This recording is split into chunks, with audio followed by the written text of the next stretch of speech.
So thank you everyone for joining us today for the third session of our NFN Entrepreneurship Workshop series.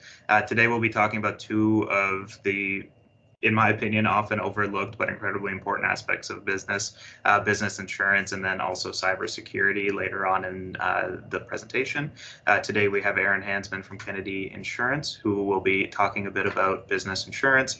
And the thing with insurance is it rarely, if ever, has a one-size-fits-all solution due to the amount of variance that each individual business could be dealing with when it comes to, risk and risk aversion. So that being said, I do very much encourage that if you have questions while Erinn is presenting, feel free to unmute yourselves and ask them specifically regarding your business, because then she'll definitely be able to provide you more value from this presentation.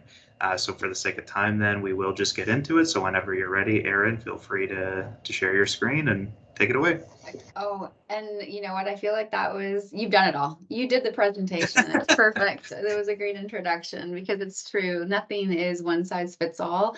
So today I definitely am trying to do a really overarching bit of presentation, and I'm excited to hear there's a cyber component to it later because I did a very quick touch point on it. So I guess that'll be a nice segue to the second half. Now, actually, my bad. Do I have permission right now to share my screen? I guess You is should, the question. You should have it, but Right. If I get a request here, I will accept it. Yeah, no, we'll see here. You get a little scope of my fam jam to start, and let me know if it's coming up. 1 second, still black screen. Should be up in a second. There we go. Perfect. So you can see this Yes. PowerPoint, Yep. not my, okay. I've got 3 monitors on the go, so I'm never entirely sure if I'm ready to roll. Sorry, I'm still seeing the desktop background for some reason. Oh, yeah? Yes. Are you seeing Me the- too. You have your PowerPoint up? So then instead on share screen, you might need to, instead of click screen, click window. Okay, give me 1 second. And then click your PowerPoint window instead. Okay, so sharing. Oh, here we go. Let's see. Oh, There we go. Better? Yeah. Oh, it's still loading for me, but it should Okay. be up any second. Perfect. Okay. Okay. So I believe we have Catherine and Heather only, so please jump in if you're not seeing this right now. Let me know so I can correct that. So yeah, I think we have about 40 minutes at this point now, maybe for me, and I really prefer, I'm happy to do it, but I don't want to be the one consuming all the time, doing all of the chatting. So if you do have questions, please jump in at any point because we've only got 2 people here. I think that probably lends itself to a really nice conversation rather than a presentation. And my understanding possibly from Zach and Vince earlier was perhaps one of our participants today has an existing business, so has some more experience in managing and dealing with insurance. So if you've got some relevant sort of hot topics that you have had to navigate and want to jump in on, please do so because it just sort of, it gives everybody else the opportunity to learn from your experience. So I am from Kennedy Insurance. I'll very quickly do a bit of an introduction. This is my second career. I was actually in education before, elementary school teacher, vice principal, principal for several years, and transitioned into insurance. And I'm at Kennedy Insurance. So anyone who hasn't worked with us or hasn't heard of us before, we like to call ourselves a hometown broker. We've been around since 1912. We do personal insurance like home and auto. We do business side of things, and we also do like group benefits, life, travel, that type of thing. And I think probably for the purposes of today, because I'll bring it up a few times, is the importance of knowing that we're a broker. So when it comes to insurance, you locally have the option to work with a broker, and the broker model means that we represent you as the insured, and we work with a variety of companies. So we've got about a dozen regular markets that we work with, and then an extensive list of specialty companies. So what we do is we learn about our client and what their particular needs are. And similar to what Vince had mentioned, there's no one size fits all. So we work with you to figure out what your needs are, and those needs evolve. And then we go to our variety of markets to find what's going to be the best options to present to you to come to something you're comfortable with. There is also an agent model.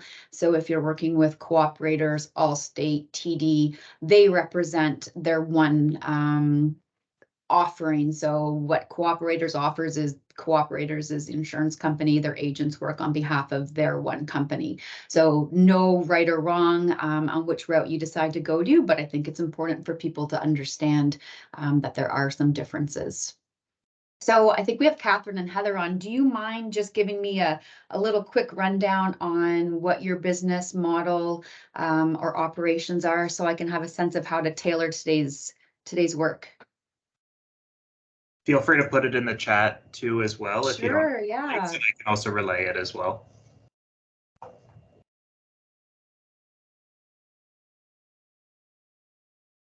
Oh. Give it a second here.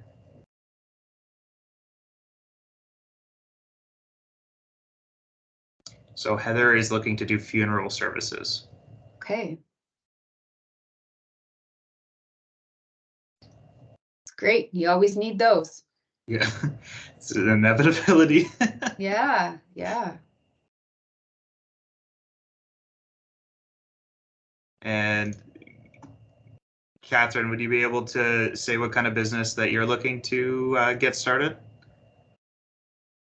Or if you already have one, if you would like to put in the chat what kind of business you're doing?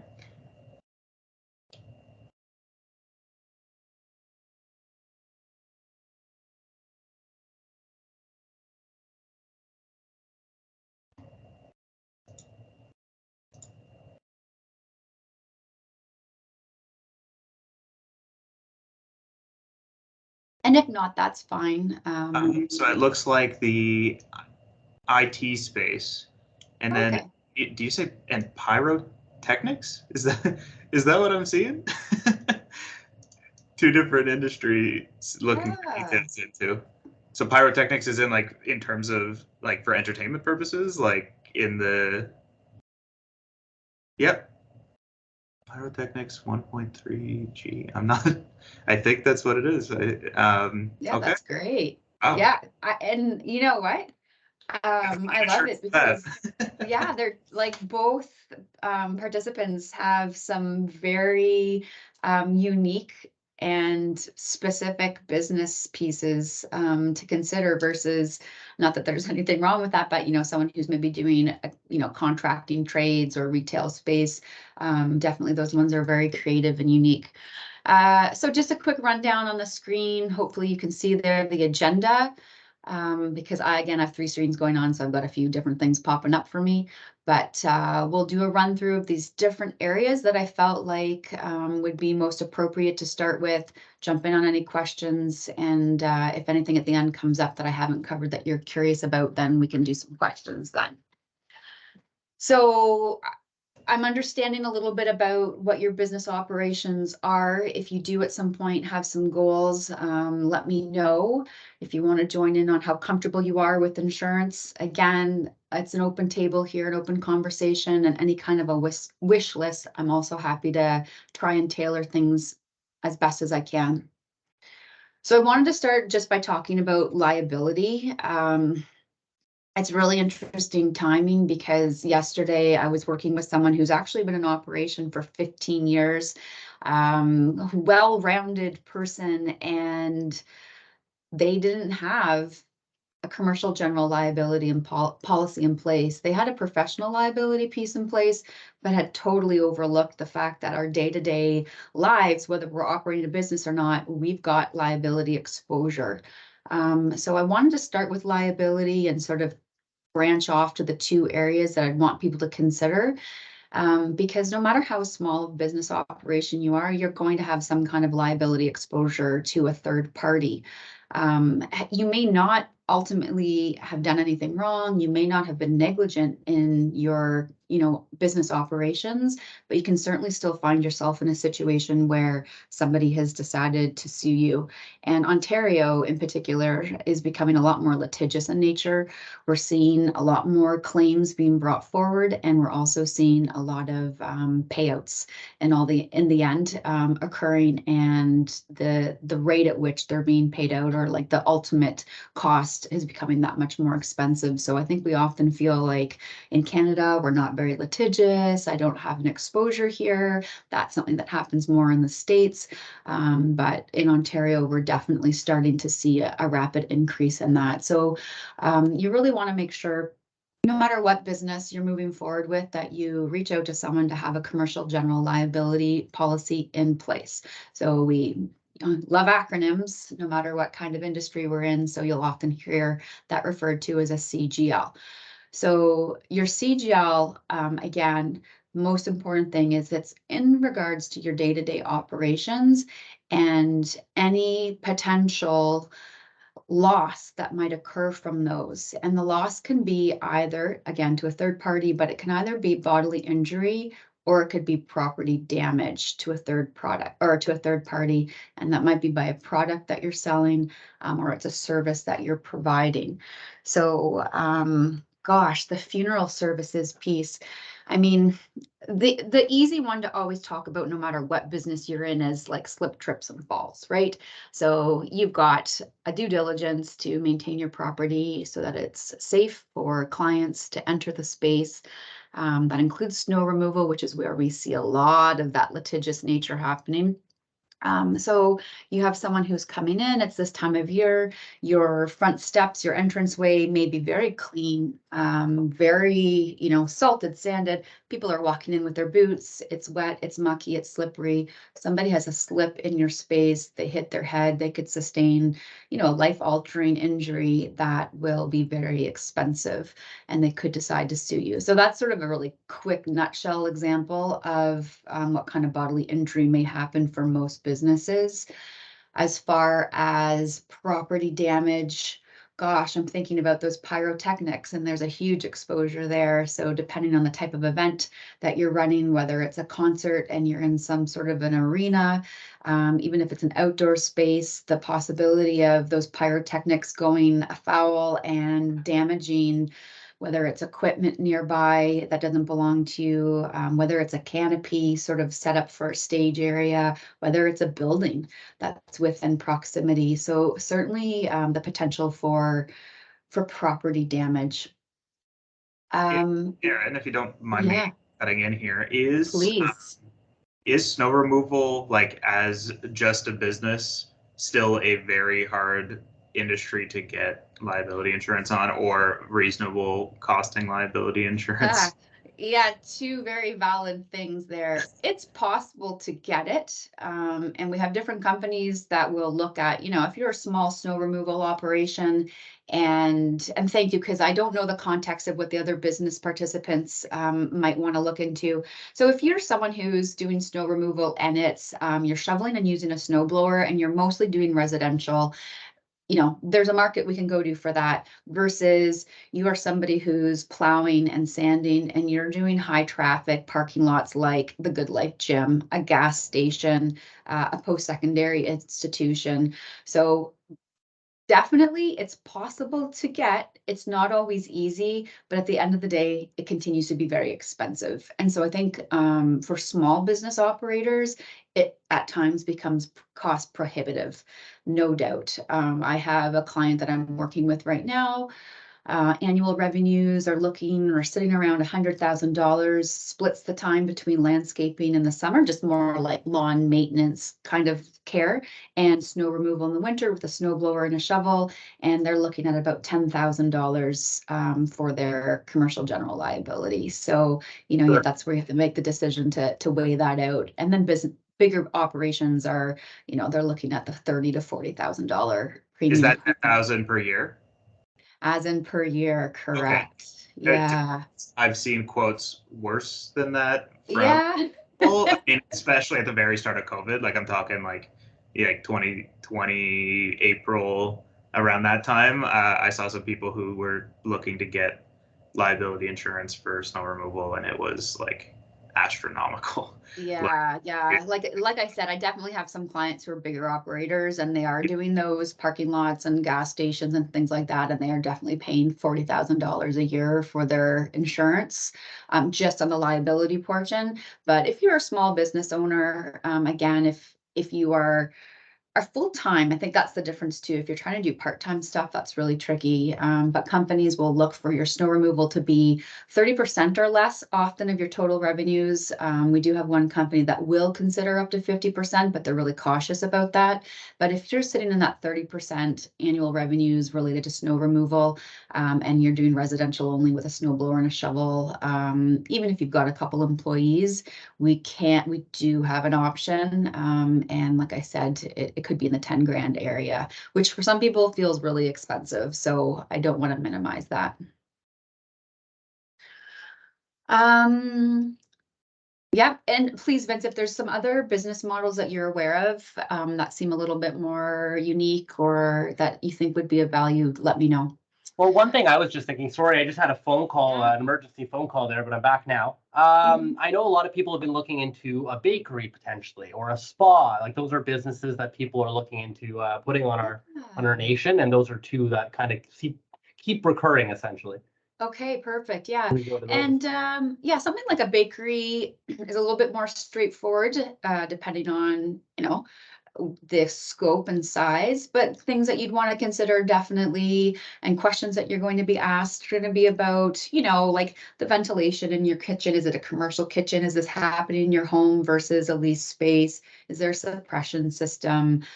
Those types of things. And it really depends on the extent. But when it comes to the commercial general liability, I'm thinking about a bakery. If you start doing some catering, that's where, that commercial general liability isn't just for in the space that you're doing your food prep. So you might think, I don't have an exposure. No one's coming to my space. I'm doing all of my ordering online or virtually, and it's just me in my kitchen and I'm delivering it. Well, you still have an exposure when you go off site, because you still could be, carrying in your trays, and maybe you're carrying in like hot plates or like warming trays, and that could lead to property damage, even as simple as you've set things down on the ground and somebody trips over them, right? So definitely some consideration there. Spa type services, we tend to end up going to a specialty market. We do have one or two regular markets that will look at it, but lately I've been finding our specialty markets are just a little bit more open to it, still give you good coverages and are more cost effective.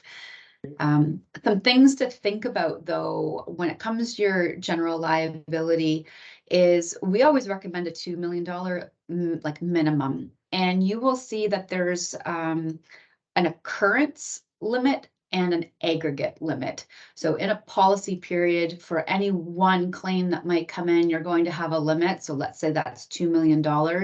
And maybe, you know what, you go through the motions of this lawsuit and you only use up 1.5 million of that. If you've got an aggregate only of 2 million for that policy period and you have a second lawsuit, you've only got that $500,000 left. So some people decide to have, for example, maybe a $2 million occurrence limit, but they want a $5 million aggregate. So just something to be aware of. Take a peek at what your occurrence versus aggregate limits are. When it comes to something like pyrotechnics and even funeral services, $2 million just is not going to be enough. I would recommend definitely a $5 million minimum. And in some cases, when it comes to the pyrotechnics, you're possibly looking at getting an umbrella or an excess liability policy just to extend that limit. I've got some. That's a good point here too. She says that the mall, like Northgate, for any of their individuals requires 5 million. Also, a lot of municipally licensed businesses, at least in North Bay, also require 5 million minimum as well. So definitely consider your circumstances when you are looking at what package yet. And that can apply to, you're a contractor or you're a landscaper and you're doing work for a municipality, but it even applies to a lot of my clients who they want to participate in something like the Santa Claus parade. And the city of North Bay will require you to have that $5 million CGL limit. So it's sometimes not even things that you think are applicable to your operations. Another example is I have a local business and they are doing a staff appreciation, might have been a client appreciation event, and they rented out Memorial Gardens to go skating.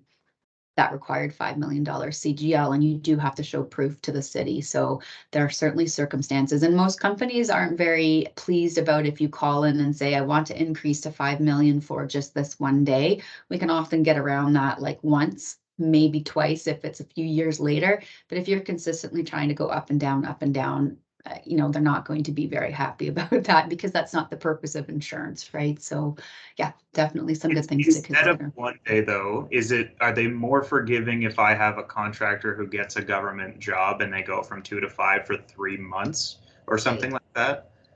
Potentially, but I think if you're a contractor who typically is going to be trying to secure those types of contracts, it's often not very expensive to increase to the 5 million. It could be a matter of $250 to $400 for the year. So, it's really just kind of, at times, it makes just the most sense to be at the $5 million limit. And that's a conversation, you have with your broker, you have with your agent, to make sure that, you're being covered appropriately. You'll find often landlords are asking for proof of a CGL. That's very standard. So it's not a big deal. They'll often ask for a certificate. You just ask your broker for that. So don't feel like you're bothering them or harassing them. We're used to it. It's really quick to do. And your CGL isn't just about that one, sort of liability exposure. Just pay attention to things like if non-owned auto is thrown in there. And often people are like, what? I'm not using somebody else's vehicle. But if you have incorporated and you're still using your personal vehicle to do, or more commonly, you have an employee who's using their personal vehicle to go and do things like a bank deposit. Maybe they're just going out to pick up more Keurigs for the coffee machine, what have you. That is considered a non-owned auto. So let's say it's the employee example, because this is really common. You don't know what liability limit your employee has on their personal auto insurance policy. So if they're heading out to do a little errand for you and they're in an accident and they cause injury to somebody else, their personal policy should respond first. Sorry. Their personal policy will respond first, but if in Ontario, you only have to have a $200,000 liability limit, which doesn't go anywhere. So if that's the case, or even if they have $1 million liability limit, their policy could be very quickly chewed up and exceeded, in which case your business policy would be responding second to that. And that's where the non-owned auto comes into play. So if you have employees, or if you've incorporated and you're using your personally owned vehicle, that's what a non-owned auto is. And you're going to want to consider having that coverage under your CGL. That $200,000 limit must have been set when the dollar was strong. That must have been a regulation that has not changed in years. No, it's out of control. I don't really come across too many people that have that still, because they've been given good advice, but it's quite common to see people with a $1 million liability limit. And we do run into issues where that is just not enough. Yeah. So if you're someone like a renovator, like any kind of construction or trade, completed operations is something that you might want to look at to see if it's covered under your CGL. So for any liability that might happen once you've left the job, so liability that comes out of the work that you've done. Employer's liability. So if you don't have employees covered by WSIB, you can get insurance liability to cover them. If you've got WSIB in place, no, it's not necessary, but that's something to consider. Things like rip and tear, again, for those trades, if there's some sort of defect with the manufactured product that you've installed in somebody's place, that can be really expensive, especially to someone starting out. So rip and tear is definitely something else that can be added into your CGL. So things that you're going to be asked, I didn't do a slide for this, but just be prepared when you're talking to your broker. They're going to ask you things like anticipated annual revenues. They're going to ask if you like have any employees, are they part-time, full-time? What's the annual payroll? They're going to want to know if you subcontract any work out, which is very important for any of those contractors or sort of general contractors out there. They're going to ask, you know, your business experience. We've got a lot of companies right now, we're in a hard market and they don't want to take on new business owners. So it limits who we can go to. But if you've got experience in that area, it always helps us have those conversations with our underwriters. If you've managed for somebody else, that also really helps when you're starting your own business. The next little slide is about professional liability. We probably don't have to spend as much time on it because it's much more particular, but depending on what the IT work is that you're doing, Catherine, and any other, I don't know who the other participants are, but professional liability, it's also known as errors and omissions. That's looking at your liability when you're responsible for providing like professional advice to people. So if you could be held responsible for any errors in your work and your client could suffer a loss due to the errors in your work, that's where professional liability is something that you're going to want to consider. So these are our consultants, our engineers, it could be a bookkeeper. I have a lot of small business people that come to me, they're nurse practitioners, and they're going out on their own. They might be doing something more like cosmetic injections, those types of things, which kind of sound a little bit more like spa treatments, but they are in the medical field. Real estate agents, financial sort of sector, those types of things, design.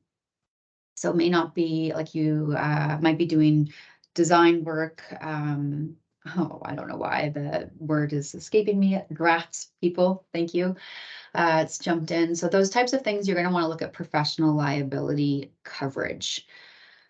So it's different than your commercial general liability. And these are the types of things that you could end up having a claim brought against you for. So someone might say you didn't deliver the services in the contract.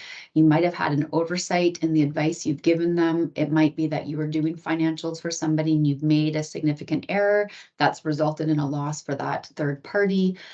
So those are types of things that if you are providing professional services, you're going to want to consider if you need this in addition. This isn't to replace your commercial general liability. This would be in addition to. Vince or Zach, yeah, are there any people that you can think of that this might apply to? I have plenty of clients. Basically, a client that says, oh, I do so-and-so consulting. I'm like, okay, well, you need E&O as well as your general liability. And I've advised that as well, too. We have a lot of professional services when it's bookkeepers, for example. There are a lot of bookkeepers, tax professionals, things like that. So even people like us. I know Zach has it. I know I have it. Like at least bosses have it on us for sure. Yeah, absolutely. So yeah, I guess the big overarching difference, like if you think about, you know, that CGL is your day-to-day coming and going and those interactions you're having with people, whereas your professional liability is around the work you do. So that final product and that consultation or that professional service that you've delivered that somebody's going to be using and relying upon your expertise to make decisions for themselves. Yeah, so really important, easy to get, and sometimes not necessarily astronomical. Like it may end up being you're paying another $1,500, which I know is tough when you're a small business, but we always say like even the chance that there's a lawsuit brought against you, you're going to very easily spend $50,000 to $70,000 in lawyers' fees just to get through the motions of having you removed from a lawsuit. So unless you have that extra 50 grand kicking around in your back pocket, $1,500 at the end of the day is really worth it. Yeah, I tell people that all the time. They're like, oh, what if the person has no case? And I'm like, you still have to pay for the defense. Like you still have to pay for at least that defense process to get it thrown out of court. It's not free. Those initial, you know, even conversations with a lawyer, it doesn't take much to chew up $1,000 having a conversation just to talk about about the impending lawsuit, and that's like one conversation. So yeah, it's definitely worth it. So the next one is property, which I often hear people say, I don't need this either. And then they're really upset and sad when they find out that they come back and they're like, oh, we had water damage and I lost this, this, and this. And I say, well, remember we had that conversation and you said you didn't want property coverage. So property coverage, which often will be bundled into the same policy that your CGL is on, but that's going to be considering your business assets. So you may be a building owner, you may not, and I think that's where often people feel like they don't need it, is they're like, I don't own a building, why do I need coverage? But this is talking about any of your inventory, any of your equipment, any of your stock, any of your furniture, your computer equipment, your photocopier, you name it. If you can pick it up and walk it out of your business space, that's going to be this first sort of niche of what property coverage you want to have. And it can add up pretty quickly. So you may be leasing a space, but if there's a fire and you lost everything, how much is it going to cost to replace the desk, the furniture, the computer equipment, your server? Like, it depends on what you've got going on, especially the IT space. I don't know, like, you could be a small business, then you're just working off of your laptop and that's it. You could be a much more expansive business and you've got quite a litany of expensive equipment happening that you need to protect.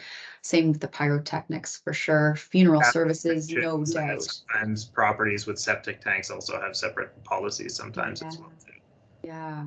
So the other thing too, I find often some of our smaller business clients don't think of our tenant improvements and betterments. So let's say you've walked into a lease space. Sometimes it's a little bit more of a concrete shell and you're having to put down flooring. Maybe you're putting up display cases. So anything that you're sort of permanently affixing to the space, you are going to be responsible for, and you're going to want to make sure you have a limit on your property policy to cover that. And in some cases, it's just written in your lease that you're responsible for even things like a furnace. So you didn't install that furnace. It came with the property that you're leasing, but in your lease, you may be responsible for things like that. So just be really mindful, and your broker should be more than happy that if you've entered into a new lease or new contract, send it over to them, let them proof it. We look for things really quickly, and we know what we're looking for. So it saves you the time of having to go through potentially 20 pages of print and we'll hone in on the things that are specific to insurance. But so the difference there being tenant improvements is anything that's, as fixed. So even I'm thinking about that spa scenario. If you have like a specialty massage bed, maybe you've got like your lamps for nails and whatnot, that's going to be your contents. But if you've had to put in, for example, like a reception area and you've got a reception desk, those could be quite expensive, and those would be considered your tenant improvements.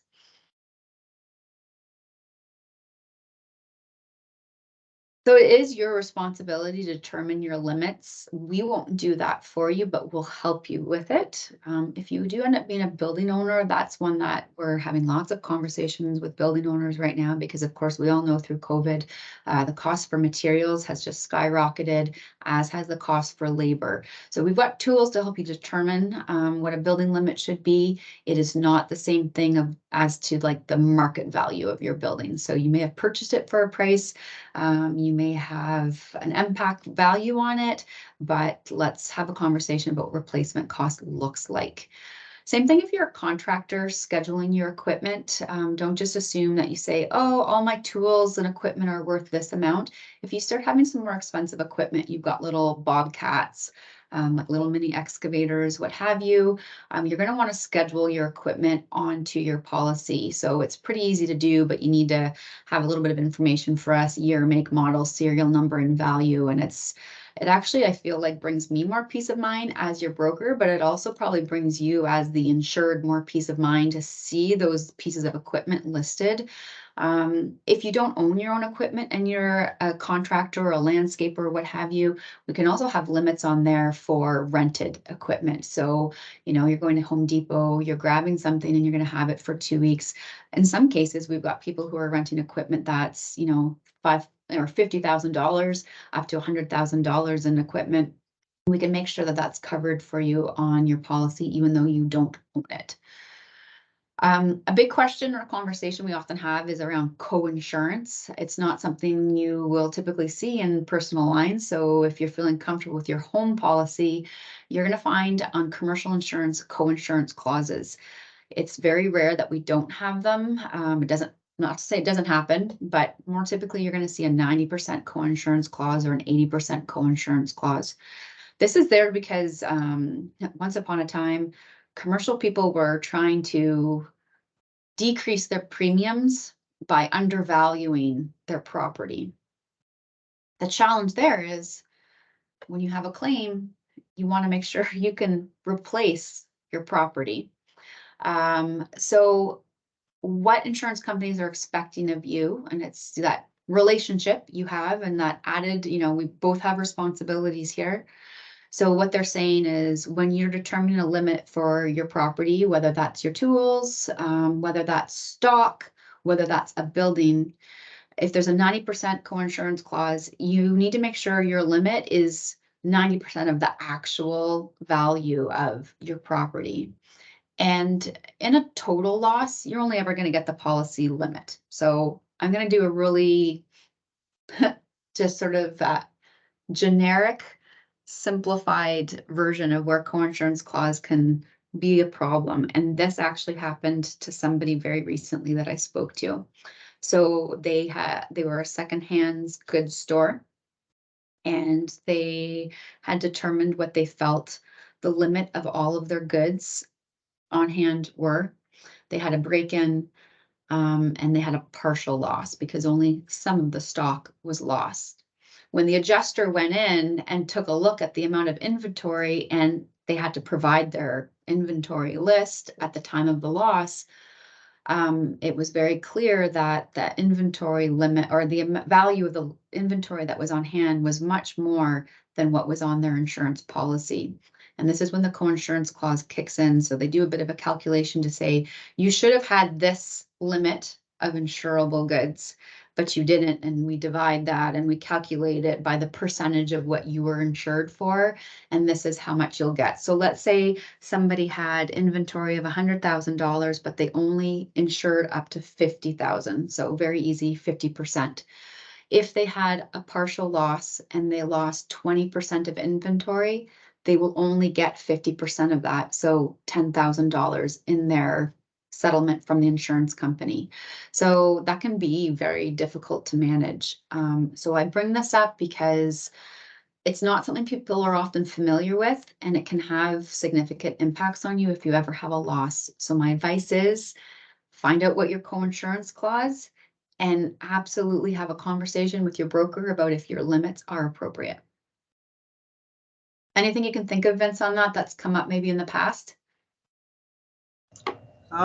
No specific examples, at least in I'd say most of my clients, because they're really in that starting phase, don't usually opt for property related insurance until they justify it in their revenues, unless the physical aspect of their business is everything in their business. Then they'll probably consider the actual property.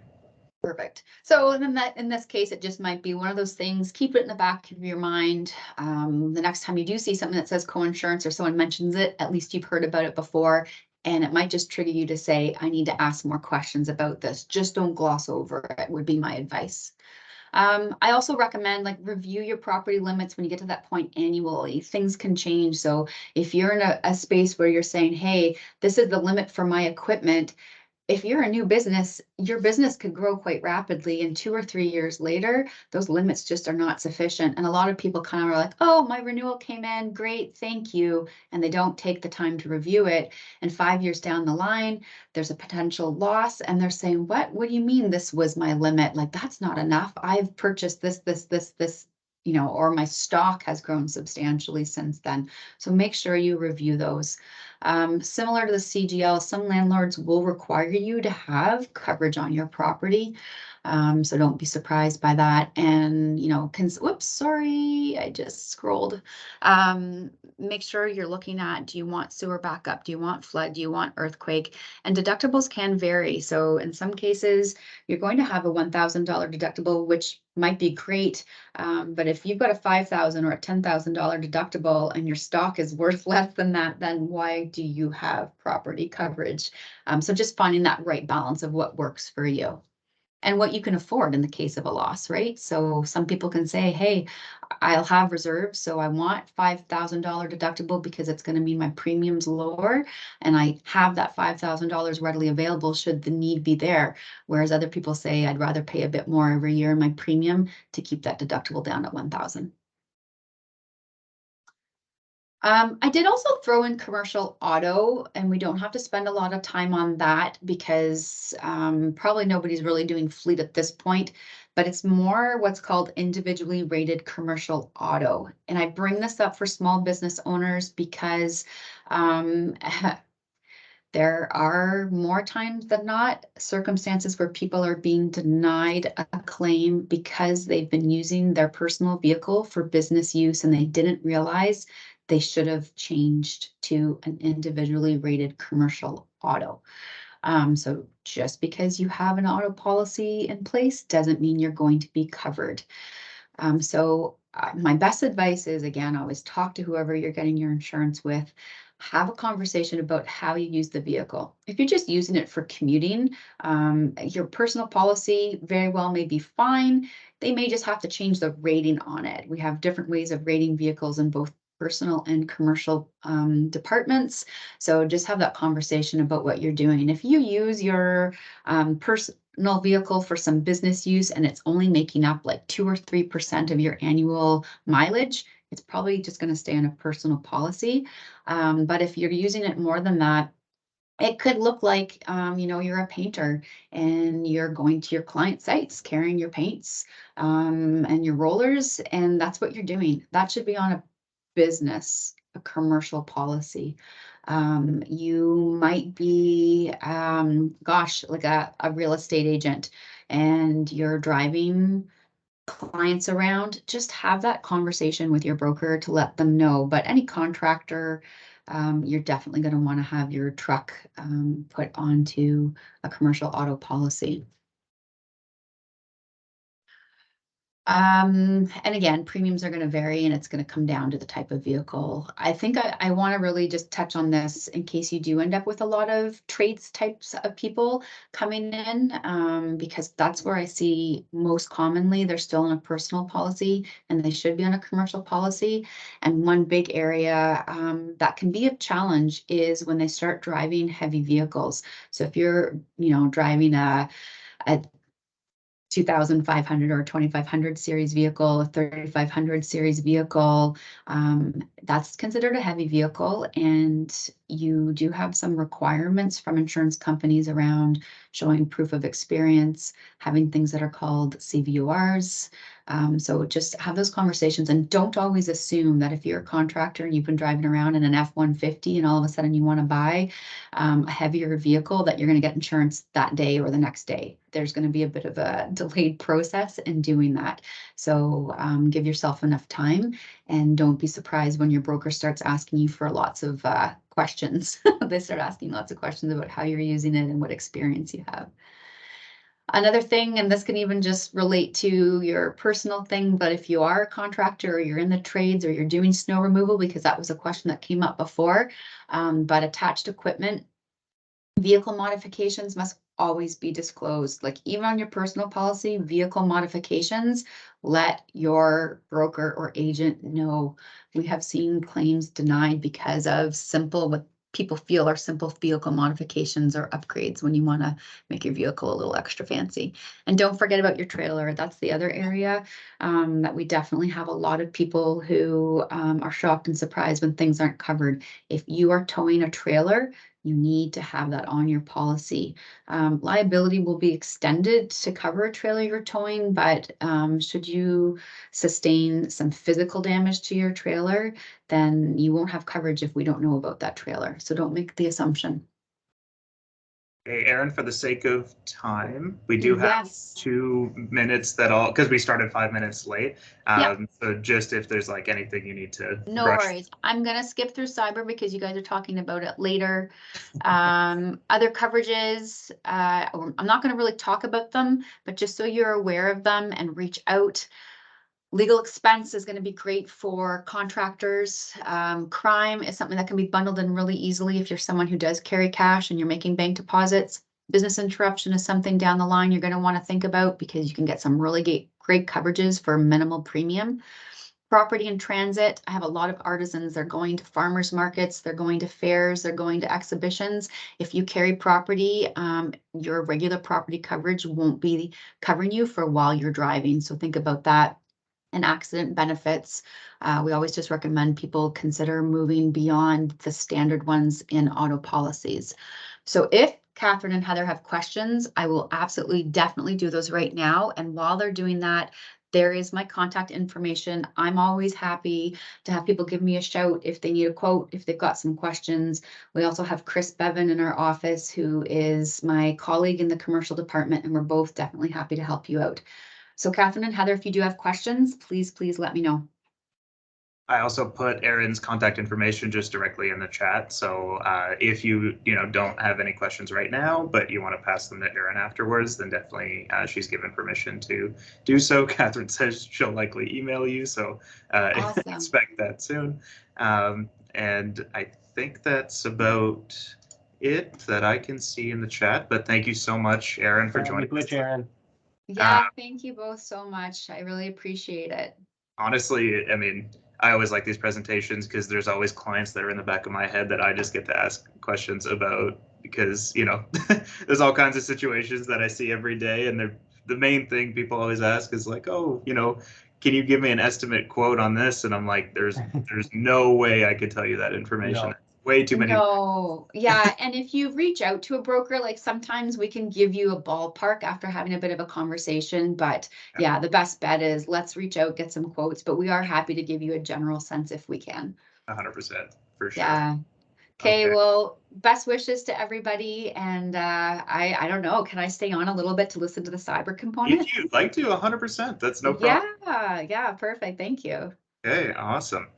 So we now have Laurie Delnet joining us. Hi, Laurie. How's it going? Hi, Laurie. Thanks for joining Hi, us. how is everyone? Good. So Laurie is joining us from her company, SafeTeaVis Inc. Laurie used to be my coworker at TVC. She used to service our Perry Sound clients and has an extensive background working in cybersecurity and risk mitigation with Canadian telecom companies. She will be sharing a presentation with you now on her expertise around security awareness and DSS compliance. You'll learn about these risks that may affect your business and personal lives that you might not even be considering. And they're becoming definitely increasingly more prominent as technology becomes more prevalent, as I'm sure you know, or everyone has stories about, oh, my grandma got hacked, and, that kind of stuff is happening more and more often. So whenever you're ready, Laurie, feel free to get started. If you wanted to share your screen, it's in the top right corner for Teams if you're not as familiar with Teams, because I know I wasn't when we started doing these. And you'll just need to click window and then your presentation.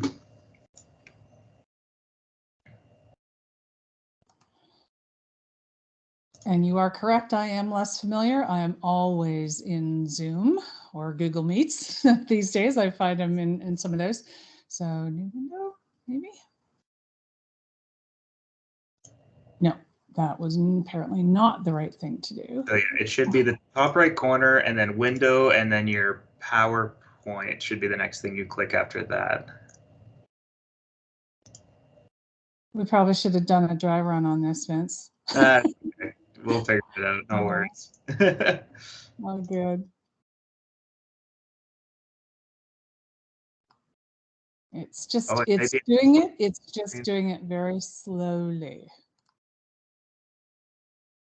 And so I apologize. what we could also do, if it's taking a while, is I have it open here because you sent it to me, and then I can just flip. You can just tell me flip the slide whenever you are ready. I'm just opening it up. It's bear with me 1 second here, because I realized that the one I forwarded to you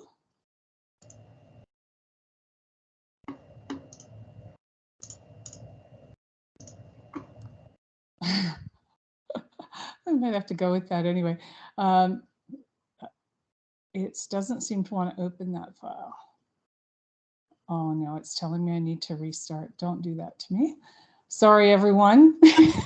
No. We're not going to do that. We need permission. Good. Oh my gosh.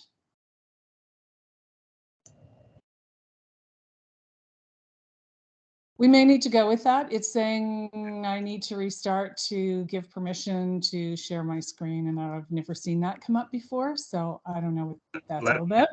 If you can see this.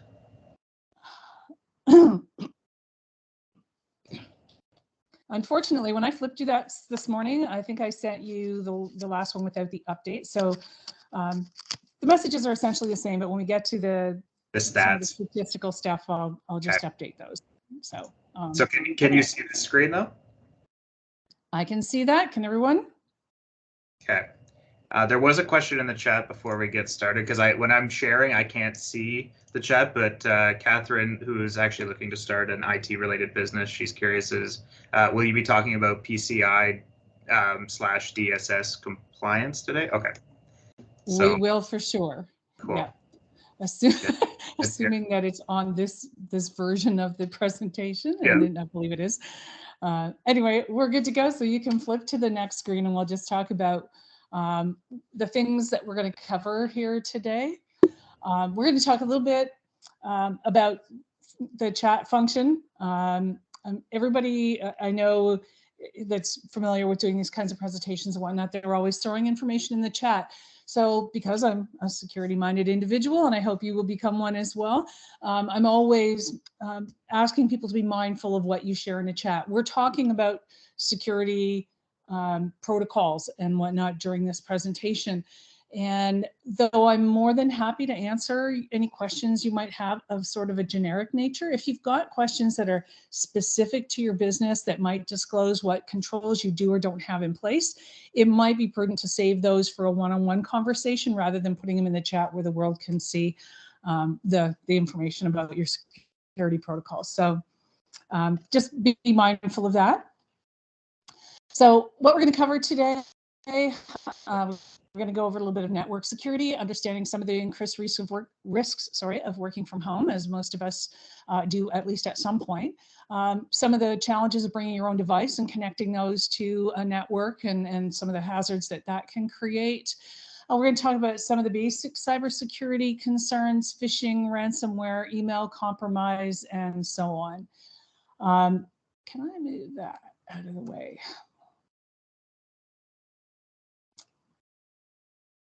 Okay, so we're going to talk about password considerations, and you can't talk about cybersecurity without talking about that, and you'll see why. It's the biggest reason that people get breached. Access control, both physical and logical, and PCI and DSS compliance. So yay, it's on this one. Okay, so network security, and we don't have a lot of time, so I'm really glazing over some of these things, and mostly what I'm trying to do is just put words and concepts in your mind and give you something to think about, and maybe, dig a little bit deeper into later on. And again, I'm happy to take conversations offline and help with that. So we're talking about firewalls, network security and firewalls. We're talking about the barrier between you and your data. Often residential systems and equipment like your routers and things like that aren't as robust as they might be if you were part of a large corporation. So we really need to understand the equipment that you're using and what risks are associated with that. Go ahead, Vince. So we want to take the steps necessary to secure your network at home, or wherever you are, and take every step possible to keep that secure. When you're doing business, avoid public Wi-Fi. I've seen a commercial on TV, which I absolutely love. And it's, someone's online and all of a sudden they show her getting hacked if she's sitting in a cafe using public Wi-Fi. Happens all the time.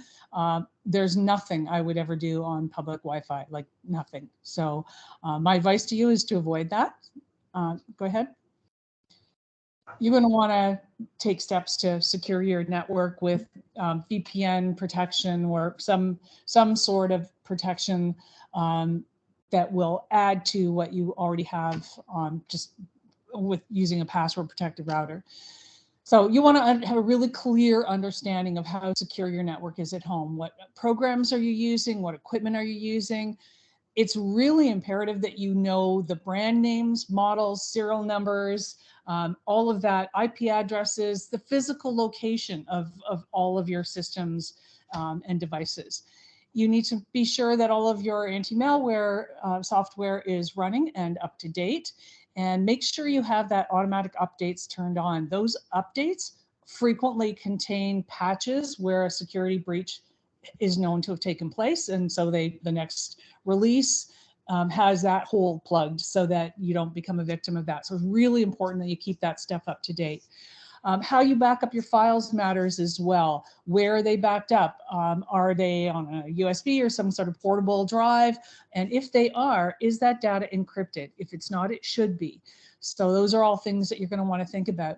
Cloud storage, I think, is such an everyday thing for us now. Everybody, saves everything to the cloud, but it's we just don't really give that a lot of thought. It's just this big, thing in the sky that we just send all of our data to without asking a lot of questions.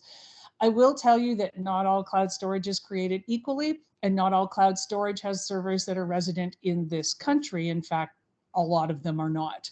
And depending on what the nature of your business is, that might determine how you use cloud storage and what specific cloud storage you use.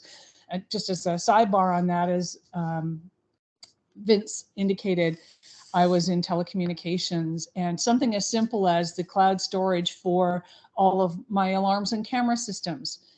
I couldn't use certain alarm companies because their storage was out of country, and our telco would not allow us to have any of our data stored out of country. So it really made me have to look closely at every service I purchased and who I was dealing with and where that information was being stored. So again, we don't have time to really dive into that, but these are things that you're going to want to think about as you're setting up your business and how you're storing your data. Consider VPN, DNS. There's a website that you might want to have a look at, the cloudflare.com. Great explanations and great information about all of this stuff, and gets into a lot more detail than we can do here. We just don't have enough time for that right now. Cloudflare, just quickly, also has a software called Warp. I recommend getting that on every single device you have. It encrypts your DNS, and it gets rid of a lot of old loopholes in when DNS was invented, which was 30 years ago when computers were directly next to. A long time. Yeah, so it not only will protect a lot of your internet traffic. I've noticed on every device I put Cloudflare on, it actually increases the speed and consistency of the internet as well too. Perfect, thank you. Hey, so working from home, we're jumping into password protection. You will hear me refer to this probably about 100 more times before this presentation is done. Weak passwords, it shouldn't even say can cause damage. It does cause damage, full stop. The majority of data breaches are the result of stolen or weak passwords. It's just that simple. And cyber criminals have technology to crack passwords. If you use the same password on multiple devices, you just open your whole world up to be compromised.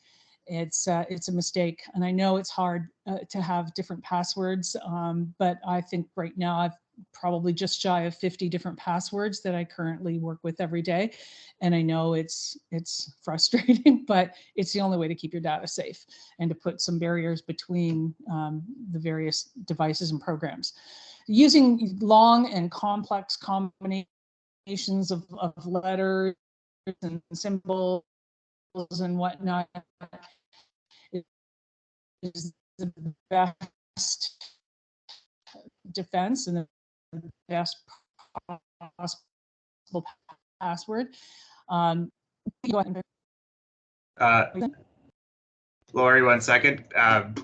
Your internet's breaking up, so let's just take a second for it to kind of catch up. Okay. Okay, try talking now. Okay, are we okay to keep It going? sounds like, yep, it sounds like we're good. Go ahead. Yeah, sounds good on my end as well. So this slide, and I'm sure Vince is probably sick of looking at this because I keep it in every presentation I do. It makes me laugh every time. It's great. And this is proof, Vince, that this is not the current one because I sent you the 2022 and I updated it. There were no changes, just an FYI. I've been using this same slide for so long. And sadly, every year I go on to see what the worst top 10, horrible passwords. And I wish I could create a new slide and it would have all new information, but the reality is people still do this, the 1, 2, 3, 4, 5, or whatever, all of these things that you see here. I wish it was different. It's not. This is why cybercrime or cyber criminals are so successful, because people keep doing this stuff. So you can pass on to the next one.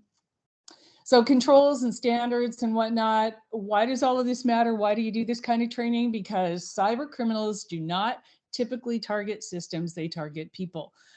They target the operators of those systems. So it's us humans that make the mistakes and do the things that we're talking about here, like having weak passwords, like sharing our information, like clicking on links we shouldn't click on and whatnot. It's the human element that causes the problem. So make sure you're not selecting Remember Me or Save Password options on anything you're working in. And again, I know it slows you down for a minute or two, but it's well worth it. So go ahead, Vince. So we're going to talk about some of the specific threats that are out there. Phishing attacks, by the way, this number is higher than 90% now. It's grown significantly in the past year. And again, that number, that 12 billion, that's a drop in the bucket now. That's grown exponentially. And unfortunately, the instability that we're seeing globally right now, it's okay, Vince, you can flip, has created such an opportunity for cyber criminals. So in a phishing attack, the attacker pretends to be a trusted account. They entice you to click on malicious links, download files, grant access to sensitive information, and so on. I'm sure you've all heard this before by now. I'm sure you've seen commercials on TV about this, and yet it happens every day. So they use fear or urgency, phrases like act now, special deal, one limited time offer, your immediate attention is required. You're going to jail if you don't respond to this right away, or send me a couple of $1 million in gift cards from Walmart. So there's just that kind of urgency that is why they're successful, because people act without thinking. Emotional pleas. COVID-19 saw the biggest spike in cybercrime that we'd ever seen in a single year. And that was augmented by the situation in Ukraine and then hurricanes and so on. And now I haven't seen the stats for it yet, but I'm already seeing the links, and that's as a result of the earthquakes in Turkey. So, I've got 6 emails to my work email about that very clearly are phishing links. It's out there, and I'm waiting to see what those numbers are, because it is such a catastrophic loss of life, and it will tug on everyone's heartstrings, and the criminals are salivating like Pavlovian dogs right now. So we know it's going to happen, or it's already happening. As I said, the numbers are going to be staggering. I don't want to think about it, but anyway, phishing attacks how they work, like I said, clicking on a link or scanning a QR code, which has become increasingly popular as well. Just scan this code to get more information on whatever subject. When you do that, it takes you to places you don't want to go and allows the bad actors or criminals to install malware, steal information, or all of your data. Again, targeting people, not technology. So attending things like this kind of training is your best defense. Oh, go ahead. So how do you avoid the phishing attack? It's really very simple. You just slow down. And I know that's not something we're all very good at. We're all in a fast-paced world and scrambling to get a million things done in a day. But it's really the best defense. You got to slow down, think about it, check for spelling and grammar errors, grammatical errors. I just made one in the body of the email, in the signature, in the email address. A simple thing like transposing 2 letters in a name or something like that. Small little changes that make it look like it's coming from a trusted source, but it's not. Don't be fooled by logos. Logos mean nothing. I can download a logo for any company on the internet and attach it to an email and look very official. So just because it had the company's logo on there doesn't mean a thing. Don't release any information until you're 100% sure the request is legitimate. So if you get an email or a text message or some kind of request for information, I always look independently to validate that information. So don't validate it by responding to the email because now you're in. I make a separate phone call using the trusted numbers and contacts from my list rather than the information being provided. I don't click on links or anything like that, nor should you. So go ahead. And if you don't think that your business needs this or that you can't be a victim to this, think again. These are just some of the many companies out there, including the government of Canada, that have been hacked not once, but multiple times. And these guys have far more sophisticated systems than you and I, and people who have tons and tons of training on this stuff, and they still fall victim to cyber criminals. So we had it happen here as well at Nipissing First Nation about a year ago, and it was pretty catastrophic. And it always is when you get hacked. And yeah, I'm sorry that happened to you. It's disruptive as heck when that happens. So ransomware, it's growing concern, keeps growing and growing and growing because it's successful and it's very, very lucrative. So basically, it's one of the most lucrative forms of cybercrime out there. It occurs when a bad actor gains access to your data, encrypts it or removes it completely and holds it for ransom. And if you haven't got some kind of controls built in for this and you haven't been backing up your data independently, so when I say backing up, I don't mean saving a file on the computer that you're doing the work on. I mean outside, external to your systems. You could be a victim of this, and it, as we just heard, can be absolutely devastating when that happens. Again, these numbers, I don't have the updated number, but in 2018, and so we know that's a while ago, the average for small businesses, who are almost always the targets or the most popular target, put it that way, is $116,000 per incident. Again, this is old data. Imagine what a loss like that would do to your small business. I don't know about you, but it would pretty much do me. And even now, and I've been operating a while, so I can imagine what it would do to your business as well. So how do you prevent those ransomware attacks? Basically by preventing the phishing attack in the first place, and by backing up your data. When I say regularly, I mean like daily. You should always be backing up your data and keeping your antivirus software current, and by educating yourself and your staff. So it's not enough just to do yourself, but if you have any employees, they need to understand everything that you understand, and then test that knowledge and do it regularly. When I was the head of security for Shaw Communications and Rogers Communications before that, we sent out bad links to even our executives. I caught my own boss, the vice president of finance, but he clicked on a link he shouldn't have clicked on. But I'd rather he did it from an email I sent than one a bad actor had sent. So, and then that's a learning opportunity for all of us. So make sure you test your knowledge and that of your staff, and stay up to date on this stuff because it's critical. Okay, Vince? Yep.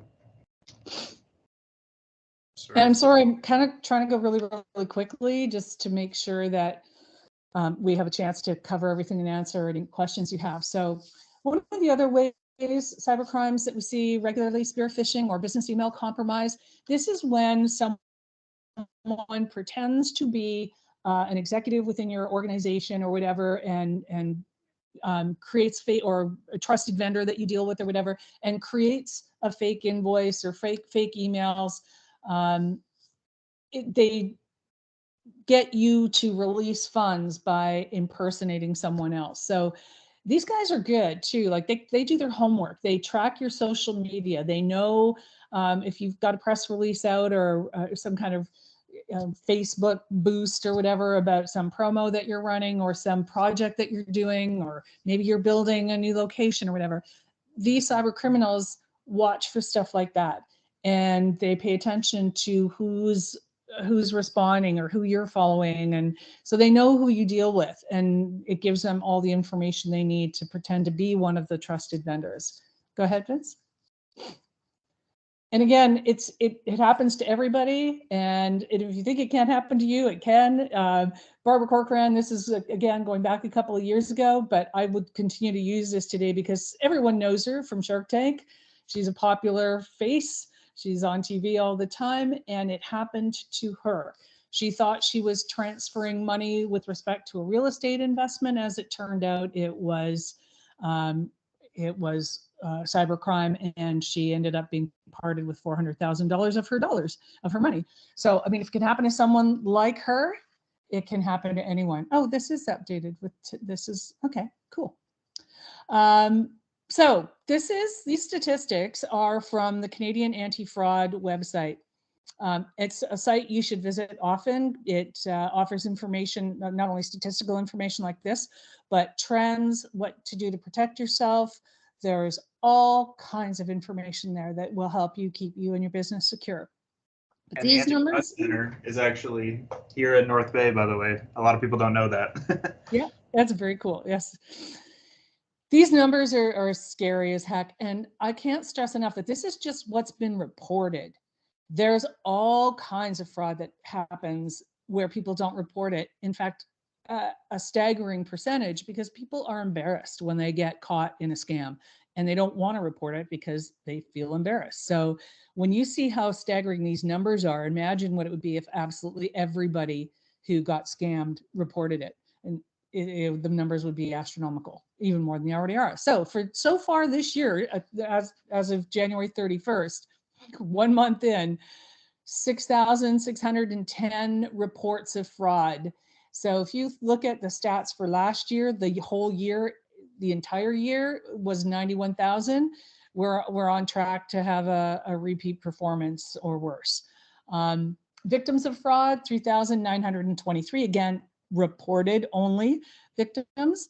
And when you look at, again, the total, 57,000 for all of 2022, I'm sure we're going to see that number expand. And then dollar losses associated with those frauds, 43.6 million. That's 1 month. So that number just blows my mind, and it's going to continue to grow. And it was 531 million for 2022. So you can see where we're on target to be significantly higher. And that's before what happened in Turkey and whatnot. So I know that things are going to explode with that number as well. So we'll keep going. Access control. When we talk about access control, I split that into either physical access control and logical or system-related access control. So we talk about access control. We're talking about who has access to your systems, your data, your building, everything. Like, who has access to that? Who can get at your stuff? Basic security is required no matter what kind of business you're running. So for every system you have, from a logical access control perspective, you need to take a look at who's using your systems, what systems are using, and does everyone need access to everything? So I'll use my telecommunications background to just drive that home a little bit.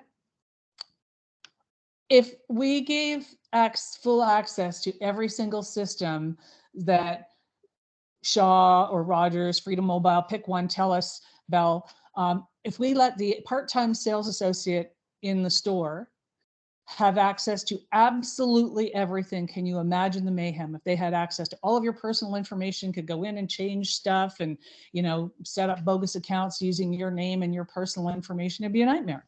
I think everyone can see that. So even in large corporations like that, someone visits this on a very, very regular basis, looking at who needs access to what, just to do your job. And you can take it right down to the grassroots level, that even if it's you and one other person, do you both need access to absolutely everything? Or is, you know, was Vince's job a little bit different than his colleague's job? Like someone else who worked there, like when Vince and I were working together, did I need to see Vince's client's data? No, I didn't. I didn't need to see that.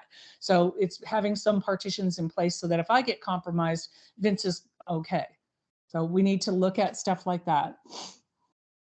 Can we go back? Oh, yeah, for sure. Sorry. Yeah, sorry. So we need to evaluate that, make sure you understand who has that, control all the login requirements, making sure absolutely every system has passwords, PINs required, and wherever it's offered or available, two-stage authentication. I know, again, it slows things down a little bit, but it's absolutely essential. It's just that extra layer of protection. And it's always small businesses that get hurt the most. And it's because we're building a new business and we're trying to go fast. We want to get our doors open and we want to get out there and sell. And we forget about putting those controls in place. And it always ends up hurting us. That need for speed is deadly when it comes to cybersecurity. Okay, now let's move. So when you're looking at the physical access, you want to look at who can enter your home or your office or your store or wherever you're working. And you got to really think hard about this, because if you're running a business from home, you've got your computer sitting on your desk, like mine is right now. I'm at my home, as I'm sure you can see. And if I, you know, give a key to my dog walker, I now have compromised potentially compromised my customer's data, because it's stored in my computer and my computer's in my house and they have a key to my house. So all of those things you need to be mindful of.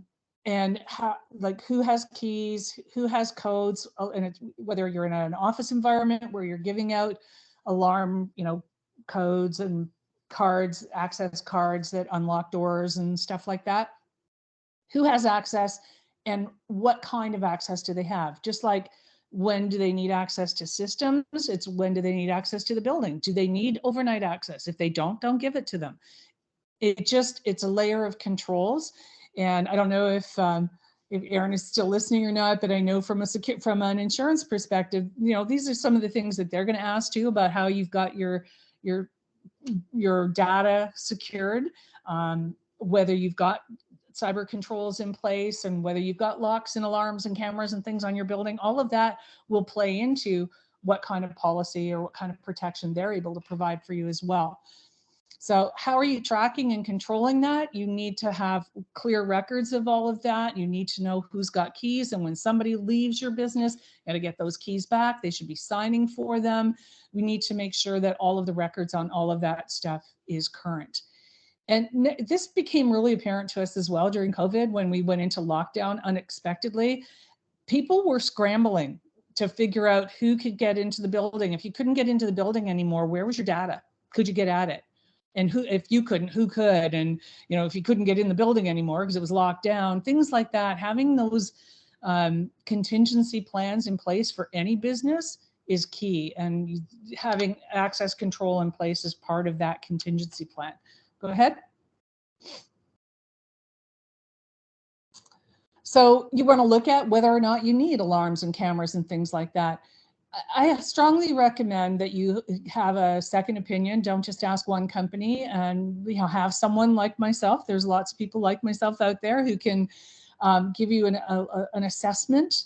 And I prefer that assessment happens from someone who isn't selling you the cameras and alarms, because they will sell you stuff you don't necessarily need. We want to make sure you have the right protection, but you don't need to buy more than you require either.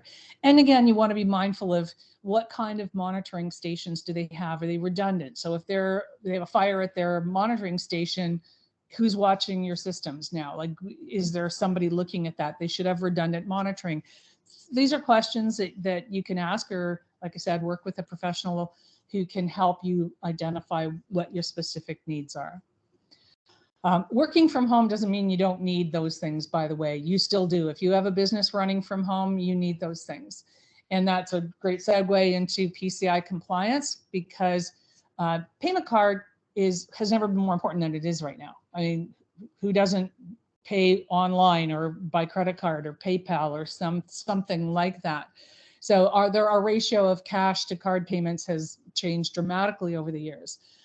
So much so that even prior to leaving Shaw Communications, we had gotten rid of armored car service and whatnot for our stores because we just didn't have enough cash to even justify the cost of having that anymore. Just not enough cash on hand.